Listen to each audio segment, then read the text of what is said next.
About a year ago, we ushered in a new Congress, which replaced the one that earned that nickname, the Do-Nothing Congress. So here's a question. How did 2015 go? As Peter Zampa reports from our exclusive D.C. bureau, there were a few surprises that nobody saw coming.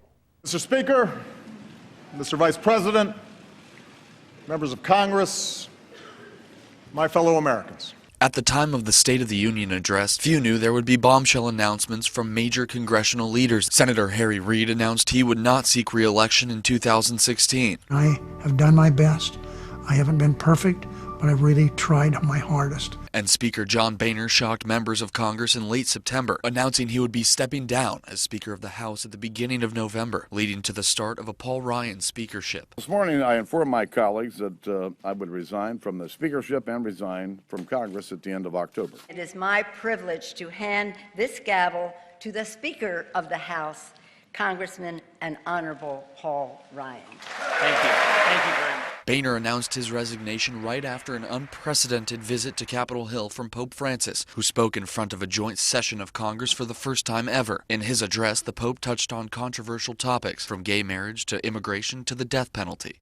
Most of us were once foreigners.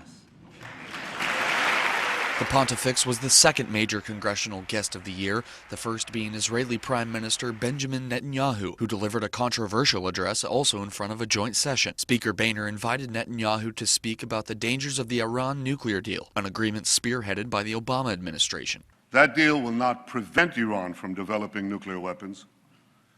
It would all but guarantee that Iran gets those weapons, lots of them. 50 Democratic members refused to attend Netanyahu's address, a prime example of a seemingly everlasting stalemate embedded in this 114th Congress. 13 new senators and 59 new House members began work on Capitol Hill this year in what became a heated and contentious year. Republicans attempted to repeal Obamacare multiple times in 2015. Both parties battled over the validity of videos that showed Planned Parenthood employees agreeing to sell unborn baby parts. This was a video you produced to send out to the whole world. Congressman, we may just have to agree to disagree. Why didn't you say that? We may just have to agree to disagree on this matter. Former Secretary of State Hillary Clinton made her way to Capitol Hill to testify in front of the House Select Committee on Benghazi in what would become a more than 11-hour hearing filled with back-and-forth badgering. I've lost more sleep than all of you put together.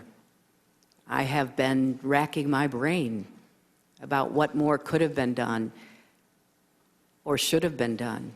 And finally, both sides came together in an atmosphere of bipartisanship to fund the government. Republicans found the $1.1 trillion omnibus bill to involve way too much government spending and way too many concessions for the other side of the aisle. Some Democrats found the bill to be anti-environment and a big win for big oil. The end result? The government is funded, at least for another year, to cap off an exciting and turbulent 2015 on Capitol Hill.